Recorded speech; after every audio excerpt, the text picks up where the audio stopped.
સુરત શહેર special operation group 31 ડિસેમ્બરને લઈ advance checking હાથ ધરી હતી।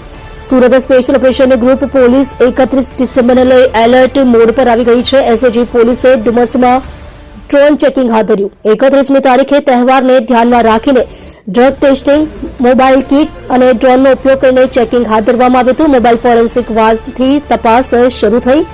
નશામાં પકડાયેલા કોઈપણને જેલની સજા થશે। ડુમસ વિસ્તારના મોટાભાગના ફાર્મ હાઉસની અંદર ડ્રોનનો ઉપયોગ કરીને તપાસ કરવામાં આવશે। ડીસીપી રાજદીપસિંહ નકુમ અને એસઓજી પીઆઈની ટીમે આ ઓપરેશનમાં ભાગ લીધો હતો।